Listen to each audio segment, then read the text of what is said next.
Hitler didn't fix Germany's economy. He ran the biggest financial scam of the 20th century, and World War II was how the bill got paid. Berlin, January 7th, 1939. 8 men, the entire board of Germany's central bank, the Reichsbank, sign a single sheet of paper and send it to Adolf Hitler. In the dry language bankers use when they are terrified, it says, "The Reich is out of money. The currency is threatened with collapse. The spending must stop." Hitler read it and called it mutiny. 12 days later, the man behind it was fired. 8 months later, Poland. That man was Hjalmar Schacht, president of the Reichsbank, the banker the international press called the Wizard, the architect of the Nazi economic miracle itself. The one man in Germany who knew exactly where the money came from, begging, in writing, for the machine he built to be switched off. 12 days. Hold on to that number, because this entire video hangs on it. Everyone knows the first legend of this war. A madman, a failed painter, hatred on an industrial scale. And there's a second legend, muttered wherever history gets argued. Say what you want about him, at least he fixed the economy. 6 million unemployed in 1933, full employment by 1938, autobahns, a miracle. Both legends are missing the same page, the invoice. The miracle was never a recovery. It was a Ponzi scheme. And by 1939, the only deposits left to seize were entire countries. Germany didn't go to war despite its economic miracle. It went to war because of it. And this isn't a conspiracy theory. Every document in this video sits in an archive. The Reichsbank memoranda, the Nuremberg records, the budget figures that Nazis worked so hard to hide. Historians still argue over what the documents mean. The documents themselves are not in dispute. And keep your eye on Schacht, because at the end of the video, I'm going to ask you for a verdict on him. A bankrupt Reich. January 1933. 6 million Germans are registered unemployed. Roughly 1 worker in 3. Soup kitchen lines wrap around Berlin's blocks. But unemployment isn't the number keeping bankers awake at night. This is. The Reichsbank's usable reserves of gold and foreign currency have shriveled to a few hundred million Reichsmarks. Pocket change for a nation of 65 million. And Germany had a fatal design flaw baked into its geography. It was one of the most industrialized countries on earth, sitting on almost none of the raw materials industry eats. Every tank begins its life as Swedish iron ore. Every tire begins as rubber Germany didn't grow. Every engine burns oil Germany didn't have. All of it had to be bought abroad, in foreign currency the Reichsbank no longer possessed. You probably know the outline of how it got that way. What matters here is the arithmetic. Versailles billed Germany 132 billion gold marks in reparations. The 1923 hyperinflation burned the currency to ash. By that November, $1 cost 4.2 trillion marks. The golden recovery that followed was rented, not owned. Billions in Wall Street loans held the economy up until 1929, when the crash called them all home at once. Deflation, collapse, 6 million unemployed, and a fringe party of radicals became the largest bloc in parliament. Every catastrophe in Germany's story had a price tag attached, and the invoice always arrived on time. Hitler came to power on 2 promises: bread and work for the masses, and a great army in open defiance of Versailles. Both promises consumed the same 2 things: money and foreign currency. Germany had neither. Any conventional economist would have called it impossible. So Hitler didn't hire a conventional economist. He hired a wizard. Hjalmar Schacht, a merchant's son with a doctorate in economics and the most famous name in German banking. In 1923, he strangled the hyperinflation in a matter of weeks with a new currency and became a national hero overnight. He ran the Reichsbank through the Golden 20s, so embedded in the world's financial elite that Montague Norman, governor of the Bank of England, stood godfather to one of his grandchildren. And here's a detail that usually gets skipped. Schacht was no lifelong fanatic. In 1918, he co-founded a liberal Democratic Party. But the Depression radicalized him as it radicalized millions, and by 1932, he was openly lobbying to put Hitler in the Chancellery. In March 1933, Hitler gave him the Reichsbank. A year later, the Ministry of Economics, too. And Schacht went to work on the impossible. Problem number 1. How do you pay for the largest rearmament in history? When Versailles bans it, your own central bank is legally barred from funding it, and your citizens panic at the first whiff of money printing. Schacht's answer was a company called the Metallurgische Forschungsgesellschaft, the Metallurgical Research Company, Mefo for short.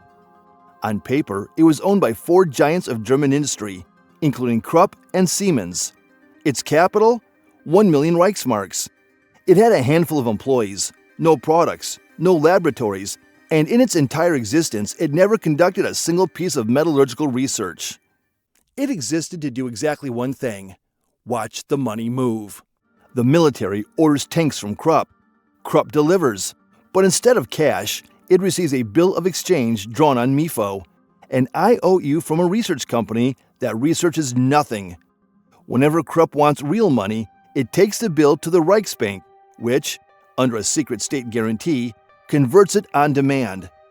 The Reichsbank prints the money, and on the government's books, nothing. No deficit, no military spending, no debt, just a private company's commercial paper. If you held one of these bills in your hand, it would put you to sleep. That was the point. The greatest arms buildup the world had ever seen, recorded as the unpaid invoices of a fake research firm. Between 1934 and 1938, 12 billion Reichsmarks moved through Mefo, on the order of $100 billion in today's money. For scale, Germany's entire official national debt in 1938 was $19 billion. Nearly 40% of what the Reich truly owed did not exist on paper. Hidden from the Allies, but also hidden from the Germans themselves. The same people whose savings had died in 1923 were now unknowingly lending their labor to a money-printing operation bigger than anything Weimar ever dared. And it worked. Unemployment fell from 6 million towards 0. Military spending rose from 1.9 billion Reichsmarks in 1933, about 1% of national output, to 17 billion by 1938, more than a fifth of everything Germany produced, before the war had even started. That's the miracle the newsreels showed the world. Now, let me show you the invoice. The invoice. Flooding an economy with printed money ends in 1923, unless you physically forbid prices and wages from responding. So the regime forbade them. In May 1933, the Nazis abolished every trade union in Germany and herded the workforce into their German labor front, which existed not to raise wages, but to freeze them. Pay stayed pinned near depression levels for the rest of the decade. Germans had jobs again. They were also working longer hours for money that bought less. The first installment of the miracle was paid by the German worker. Prices came next. Controls, spreading category by category, until a general price freeze in November 1936. But a price ceiling doesn't create butter. It creates lines. Picture a Berlin housewife in 1937. Her husband finally has work. The parades roll out new tanks every month, and she is queuing an hour for cooking fat because a foreign currency that could have imported it just bought rubber for the Wehrmacht instead. Göring said the quiet part into a microphone. Guns will make us powerful. Butter will only make us fat. And notice who sat on the other side of that ledger. While wages were frozen by law, the order books of Krupp, Siemens, and IG Farben were fuller than they had ever been in peacetime, filled by a state that paid promptly, in bills the central bank guaranteed. German business kept its factories and made more money than at any point in the 20s. It just wasn't allowed to say no anymore. Aircraft pioneer Hugo Junkers refused to cooperate and was stripped of his own company. In the Third Reich, industry wasn't a partner. It was a well-paid hostage. Abroad, Schacht played even harder.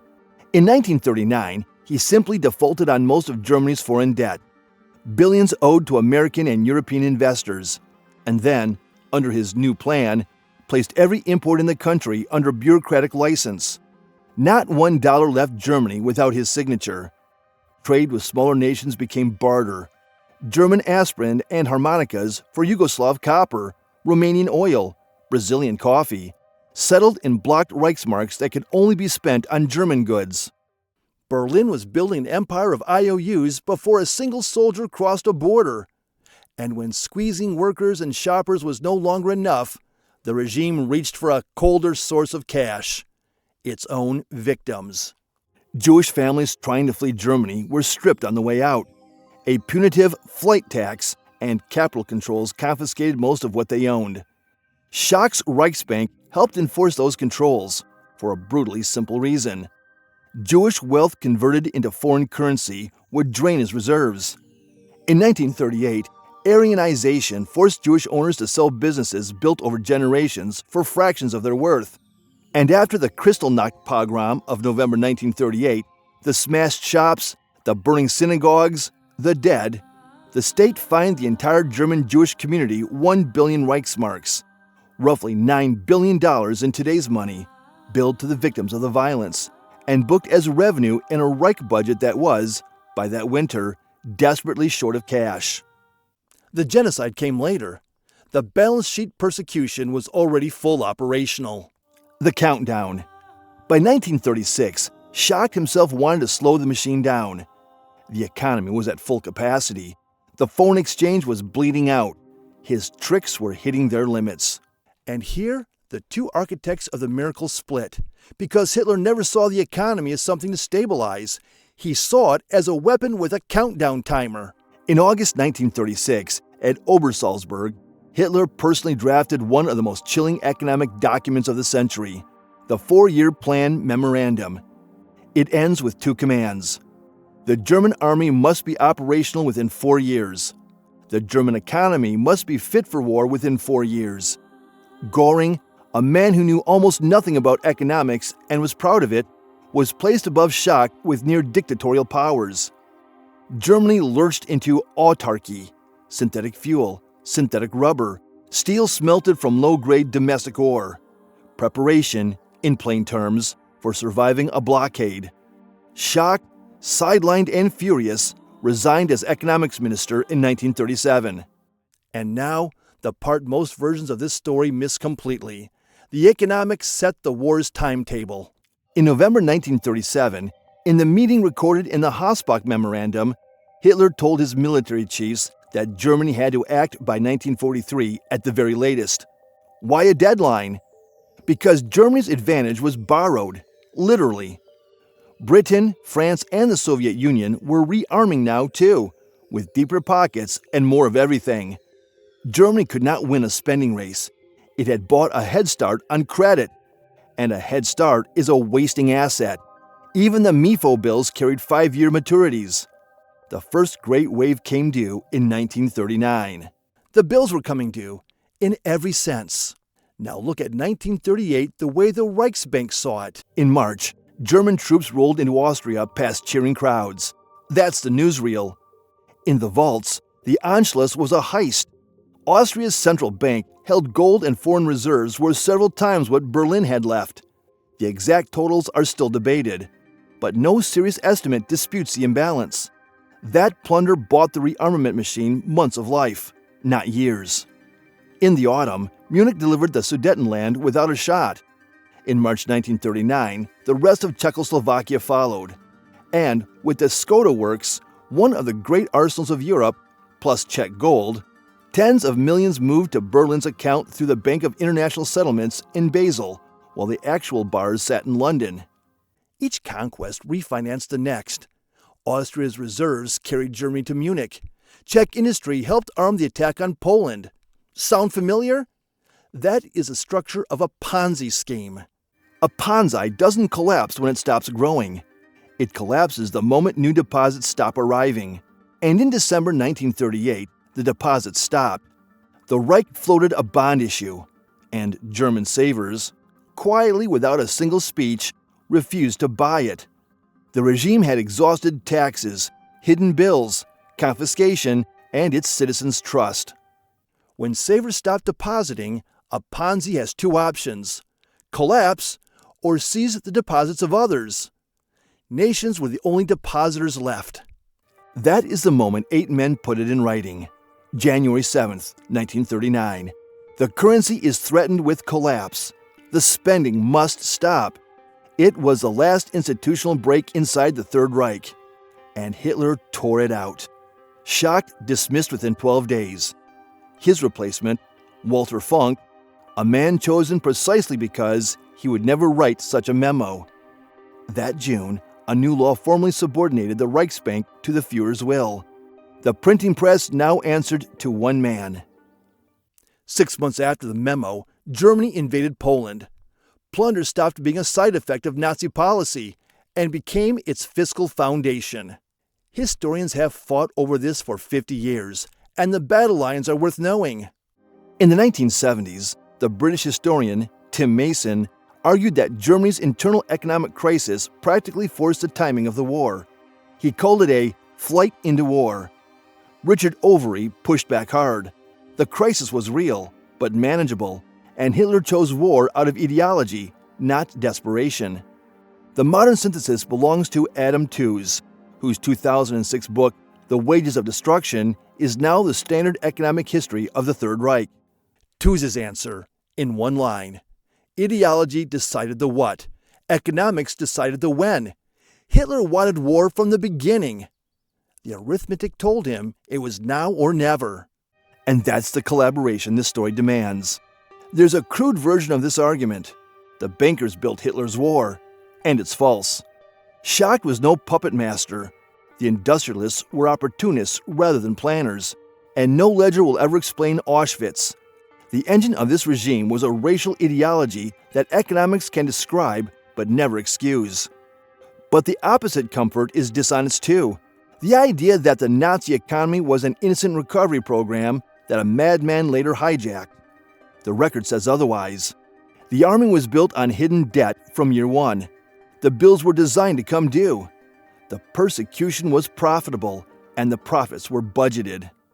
There's a difference between saying financiers intended a world war and saying their instruments made it possible and set its clock.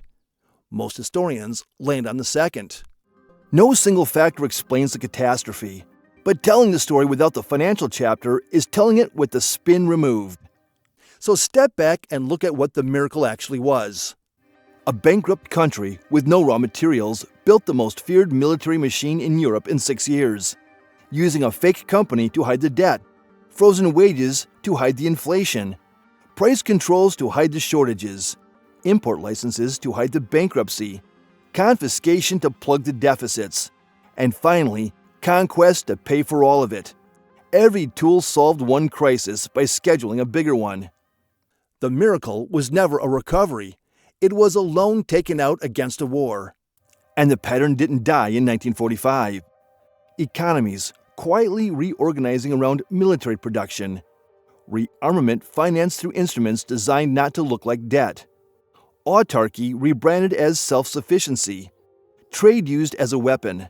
The specific evil of the Nazi regime was unique. The financial mechanics were not.